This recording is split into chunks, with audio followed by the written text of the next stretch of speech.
Hola chicas, muy buenas noches. Espero que se encuentren muy bien.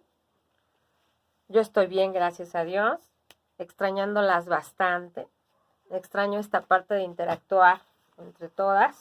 Pablo, espero andes por ahí. Y de pronto nos digas, hey, aquí estoy, por favor.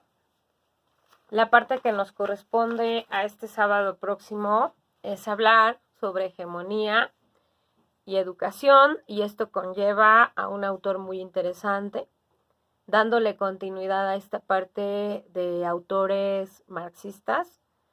La semana pasada hablábamos de Makarenko y Blonsky, dos autores muy interesantes en el hecho de que vienen de una lucha social, de una lucha donde quieren igualdad de clases, en el sentido de que, hablando de educación, hablando de pedagogía y estamos hablando de teorías pedagógicas, pues todos podamos aprender lo mismo.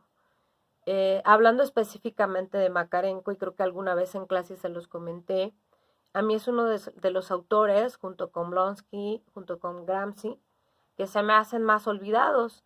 Quizás la historia los ha olvidado, y no quizás, estoy casi segura de que fueron olvidados a razón, pues de que vienen de un pensamiento socialista en un mundo pues donde el socialismo se ve como algo malo, algo que no es funcional, y bueno, alguno de ustedes o alguna de ustedes dirá, pues sí, maestra, ve a Cuba, ¿no? En fin, pero hablando, nosotros no estamos hablando de política económica, sino estamos hablando en la cuestión pedagógica, y como ustedes lo pudieron ver, la teoría que propone, por ejemplo, Makarenko, de dejar a un lado el hecho de que la educación sea solo para las clases pudientes, hablando de esta cuestión, sino que la educación sea para todos. Recordemos que Makarenko nos decía, o él dirigía una especie pues de orfanatorio, donde los niños en la calle se dedicaban a delinquir, estaban olvidados, y él los recogía, los llamaba para hacerlos funcionales, para ser gente productiva, y la idea era que pues todos pudieran acceder y tener el mismo derecho a educarse, y que si uno tenía un lápiz lo tuvieran todos, que si uno tenía una libreta lo tuvieran todos, aunque fueran dos hojitas, pero lo tuvieran todos. Entonces Gramsci habla de esta parte también, ¿no? O es un autor que nos menciona este hecho también, donde postula la idea de que se forme gente intelectual, gente que piense, gente que razone, gente que estudie, gente que se comprometa con su sociedad y para su sociedad. Entonces yo creo que hablando de este autor de Gramsci, eh, retomándolo, yo creo que si nos vamos a esta parte actual, pues sería muy interesante, ¿no? El, por ejemplo, que de todos estos pensadores marxistas, Gramsci fue un autor que dedica más específicamente su postulado a la educación. Él se preocupa por una formación, les decía yo, de intelectuales, y encarna él mismo una lucha por la autodisciplina, ya que él menciona que la única forma de un aprendizaje real, significativo, es esta autodisciplina. El decir, yo puedo llegar a ser un intelectual si yo me lo propongo, pero para ello tengo que poner de mi parte, es decir, la actitud de la que hemos hablado mucho, de la que también nos hablan otros autores, como por ejemplo Vygotsky o Brunner o Auswell, de este aprendizaje por descubrimiento, y para ello también hay que tener una buena actitud. Bueno, Gramsci nos dice que para poder llegar a ser intelectuales, también la actitud es importante, porque debo ser autodisciplinado, debo pues tener rigor en mi persona para poder lograr ese aprendizaje. Primero decir, bueno, yo quiero aprender, y una vez que yo tengo esta buena disposición de aprender, voy a buscar qué quiero aprender y cómo lo voy a aprender. Y él, Gramsci, habla de esta parte, de cómo lograr o cómo se debe lograr esta autodisciplina para poder llegar a ser pues un intelectual, ¿no? Recordemos que les decía yo que viene de ser un pensador marxista, italiano de nacencia, ¿no? Nace él en Cerdeña, Italia, y bueno, él funda pues un periódico ahí en Italia destinado a la educación, específicamente a los obreros en Turín, porque él hablaba de esta parte, ¿no? De que había que educar a la población, a toda la población, para que pudieran de alguna manera, pues, cuestionarse, ¿no? ¿Por qué soy obrero? ¿Por qué existe la lucha de clases? Y entonces así él de alguna manera se sentía pues cerca del pueblo y poder lograr esta educación, ¿no? También venía de vivir pues los efectos de una Primera Guerra Mundial en Europa, entonces esto pues hace que todavía él quiera luchar porque todas las personas puedan alcanzar una misma educación. También se acerca mucho esta parte de generar conocimiento, de que el conocimiento te empodere, fíjense bien, ¿no?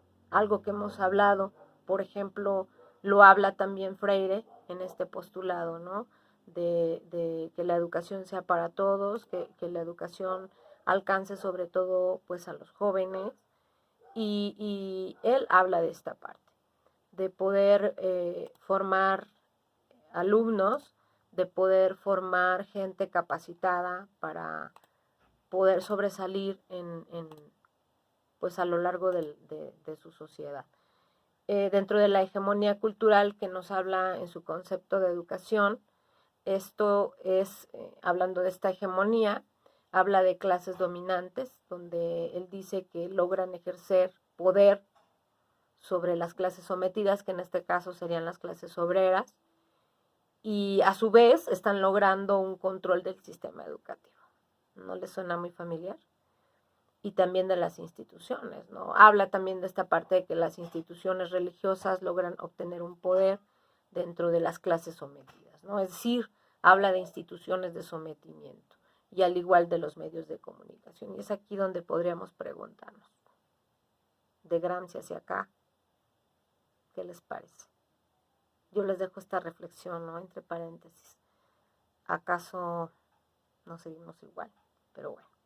Las clases también dominantes, él dice que educan, que son las encargadas de educar para dominar, algo que también hemos comentado. Me estaba acordando ahorita de Arlene, que alguna vez en clase lo comentó. Y bueno, él habla de que para que los dominados rompan con este sometimiento, pues deben potenciar el conocimiento, ¿no? Dentro de estos conceptos, y por ahí se los puse en las diapositivas, habla de dos tipos, bueno, habla de una clase subalterna, donde él dice que logra indicar soluciones a los problemas que no se pueden resolver, volviéndose un líder, un dirigente, es decir, incrementando su propia cosmovisión sobre otros estratos sociales, para que de alguna manera si te empoderas, si te vuelves una persona con educación, una persona al habla, una persona intelectual, pues puedes romper este sometimiento. También habla de una conciencia de clase, donde él dice que exige el contacto entre aquellos hombres que cumplen con la función social de intelectuales y aquellos que no lo son, para contribuir un bloque intelectual y moral que haga posible el proceso intelectual de las masas. Es decir, traduciendo todo esto, y rompiendo con esta lucha de clases o que haya alguien que someta, lo mismo que nos decía Freire, pues debemos empoderar en conocimiento, ¿no? Es a grandes rasgos de lo que nos habla.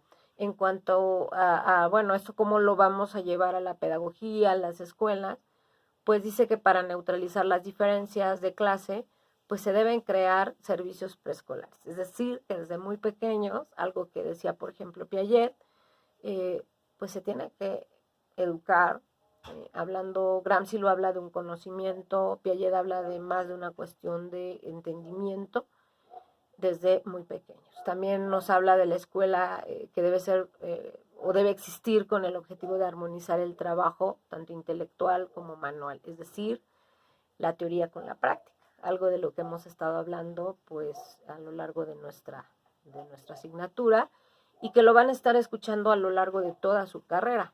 Y bueno, también nos habla de que algo muy interesante, Él menciona que en la adolescencia se debe fomentar la creatividad de los jóvenes para que asimismo vaya exigiéndose una autodisciplina y una autonomía. Es decir, si yo tengo la necesidad de ser creativo, voy a autodisciplinarme, voy a buscar conocimiento, voy a lograr un conocimiento y por lo tanto ese conocimiento me va a empoderar, voy a ser autónomo, ¿no? Y también nos habla que en la fase de una especialización pues se hace fundamental el papel del profesor, ya que el papel del profesor pues debe ser un líder que dirige, algo que pues por ejemplo nos habla Vygotsky o nos habla Ausubel, dentro de que el docente se convierte en un guía, en un parámetro de que te va diciendo por aquí, no te equivoques, ¿no? Pero también esto no podría hacerse sin la parte de ser autodisciplinado. Ojo, esto según Gramsci. Y bueno, también nos suena muy interesante el cómo se va involucrando, cómo lo vamos involucrando con otros autores. ¿Ok? Bueno, pues a grandes rasgos esta es la parte de Gramsci, la hegemonía y educación. Si hay dudas, de todas maneras, estoy al pendiente. Ya les subí actividades en clase.